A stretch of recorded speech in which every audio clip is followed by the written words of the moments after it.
আজ থেকে ঠিক 16 বছর আগে আজকের দিনেই খবরের কাগজের হেডলাইন ছিল এটি। হ্যাঁ, ঠিকই দেখছো, মোহনবাগান 5, ইস্টবেঙ্গল 3। দিনটা ছিল 25শে অক্টোবর 2009। মোস্ট প্রবাবলি সেদিন জগদ্ধাত্রী পুজোর সপ্তমী বা অষ্টমী ছিল। আই লিগের ডার্বি, একদিকে মোহনবাগানের কোচ করিম বেনশরিফা, অন্যদিকে ইস্টবেঙ্গলের কোচ ছিলেন সুভাষ ভৌমিক। নির্মল ছেত্রীর করা গোলে ম্যাচের 8 মিনিটের মাথায় ইস্টবেঙ্গল এগিয়ে যায় 1-0 গোলে।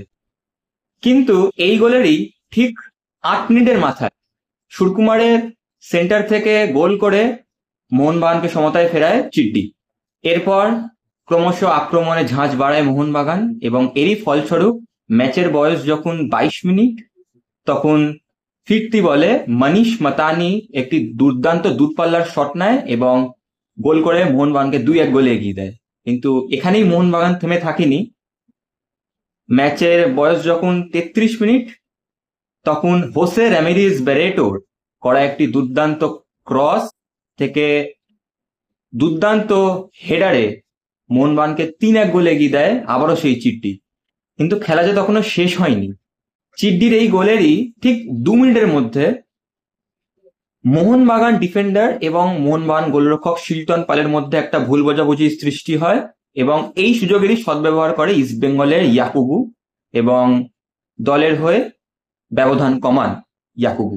স্কোর লাইন দাঁড়ায় 3-2 মোহনবাগানের পক্ষে। ম্যাচের 44 মিনিটের মাথায় একটা ভালো জায়গা থেকে ফ্রিকিক পায় ইস্টবেঙ্গল। ফ্রিকিক নিতে যান রেনেডি সিং এবং রেনেডি সিং এর নেওয়া সেই ফ্রিকিকে দুরন্ত হেড দিয়ে স্কোর লাইন 3-3 করেন আবারও সেই ইয়াকুবু। এরপর দ্বিতীয়ার্ধের শুরুতেই মোহনবাগানের কোচ করিম বেনশরিফা শিলটন পালকে তুলে নেন এবং তার জায়গায় নামান সংগ্রাম মুখার্জিকে।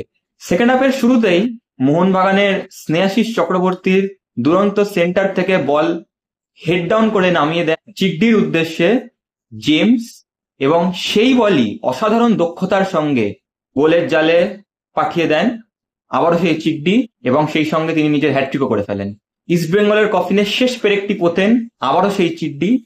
ম্যাচের বয়স যখন 66 মিনিট, তখন মার্কোসের নেওয়া একটি কর্নারে ফ্রি হেডার পায় সেই চিড্ডি এবং নিজের চতুর্থ এবং দলের 5ম গোল করে দলের জয় নিশ্চিত করে চিড্ডি।